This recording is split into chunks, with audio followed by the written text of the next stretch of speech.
Hello, and welcome to Resume Before and After, where we look at common resume mistakes and how to fix them.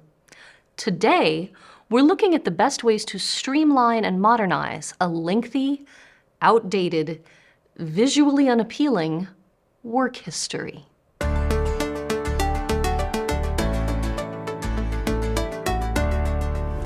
Imagine this scenario. You're meeting a friend of a friend for the first time, and this new acquaintance asks you, "So what do you do?" Would you respond by telling them every detail of your entire work history, starting with your job bagging groceries in high school? Of course you wouldn't. That would be boring and unnecessary. So why do people do that on their resumes? There's this old-fashioned idea out there that a resume should be an exhaustive biography of every job you've ever held. But that results in a document that's clunky, long, and full of things that don't really matter to your career anymore. So how do you decide what to omit? Let's look at an example. We return to the resume of Mr. John Dewey. We discussed this resume in a previous video focusing on formatting and design. Today, however, we concern ourselves only with the work history. Right away, we notice that the overall length of this resume is problematic. 3.5 pages, that's simply too long. Most hiring managers for private industry roles will not read all of that. When we look at the work history, we see why it's so long. It contains 12 jobs, dating all the way back to when he was a student worker in the 90s. It seems that he's included every job he's ever had, rather than focusing on his most recent or relevant roles. There's another problem with the work history. It's out of order. He begins his library experience section with his most impressive role as a department head, but that ended 9 years ago. His current job is the third entry down, which is confusing. Even more confusing is that this resume doesn't have one work history section, it has 3. Library experience, related experience, and a general work experience.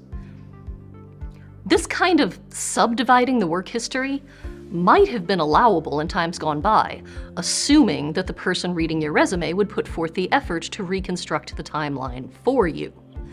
But keep in mind, these days, the first person to read your resume will likely not be a person at all, but a computer program, an ATS, which will extract information from your resume and input it into their system. The computer program is designed to read work histories which are in simple, reverse chronological order. It would not be able to read this work history correctly and would assume that he hasn't worked in 9 years. Now let's take a look at how we can fix these issues with an updated version of this same resume. Looking at the work history, we notice 3 things. It's in order, it's a lot shorter, and it's structured differently. Let's look at each of those things in more detail. Rather than treating the 3 different jobs for the same library as 3 separate entries, we grouped them all under one heading for Harris County Public Library. This shows that he's currently working there and that he has been for the past 11 years, which shows stability and commitment. We start with his current job in the genealogy department, and then the one before that, and then the one before that. And that's where the work history stops. We cut 9 jobs from the original resume for a very simple reason: they weren't necessary. A modern resume does not need to include your entire work history. For most people, 10 years is plenty to establish mastery. And in Mr. Dewey's case, all of his older jobs were either entry-level student jobs or work in unrelated industries. Including them wouldn't have added anything valuable to his qualifications, so we deleted them. That let us create a shorter, more streamlined document that was tailored to highlight his most relevant qualifications. Finally, the job descriptions themselves have a new format.